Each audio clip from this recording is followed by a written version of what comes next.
For those of you that regularly view our content, you'll know that we've been banging on and on about how businesses need to adapt their recruitment and retention practices in order to succeed in a candidates market that's led by low unemployment.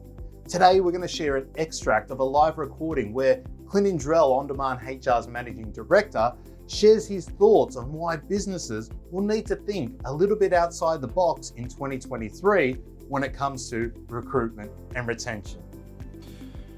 Okay, so just two other points that came to mind, and probably sort of segueing into the next point I wanted to talk about.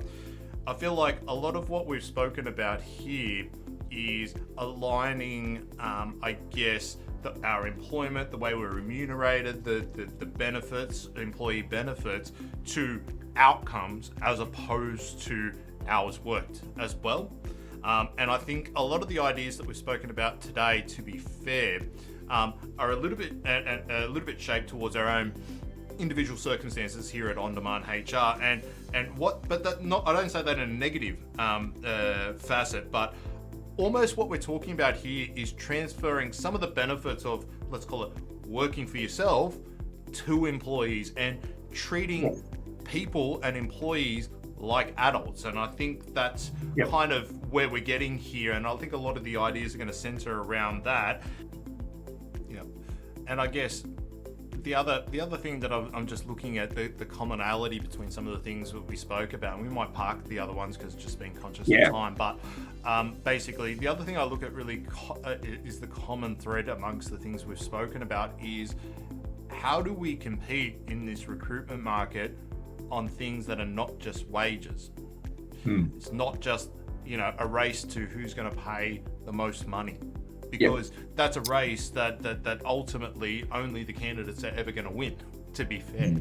And I think that's a really, I guess, challenging thing for businesses to do. And it's really easy to go down the, hey, let's be Google, let's put a table tennis table in and expect that we're going to get 100 good candidates. But the reality is that's not going to solve your problem. Yeah.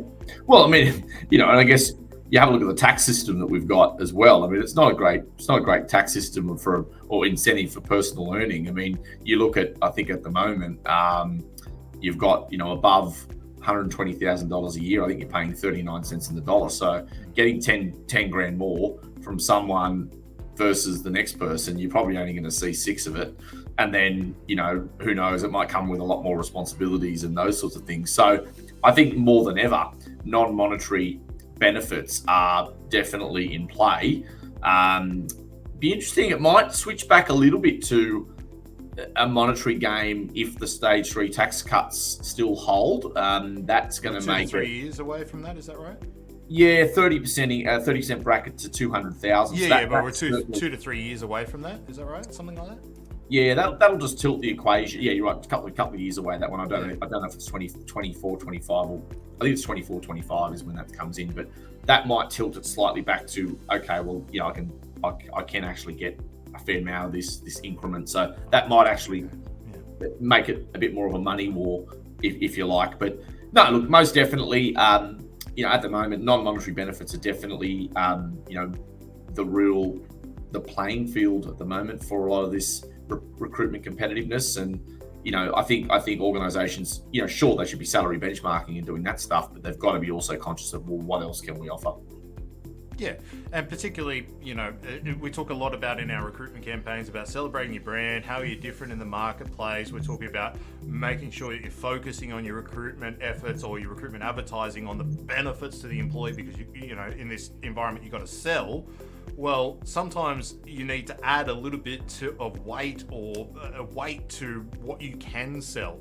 A lot of times clients go, oh, well, we've got a good working environment, we've got a nice culture, and all that stuff is important, but these type of ideas really add a little bit of meat to the benefits of the employees and really help you to differentiate yourself in terms of your recruitment efforts, and also that corresponds along to your retention efforts away from every other person in the marketplace who's not doing something a bit different. Yeah, absolutely. So, I think that's a good summation, Andrew, and appreciate you going through this with us today. And I think some great ideas that we'll continue to obviously kick around with clients. If you're watching this video, I'm going to have a guess that it's because your business is facing some kind of HR or workplace relations challenge. Well, I've got some good news. You're exactly the type of business that we created our free online support membership for.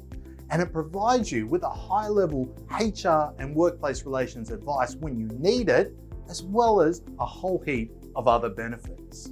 To learn more about what's included with free online support and to apply for membership, please visit ondemandhr.com.au/online.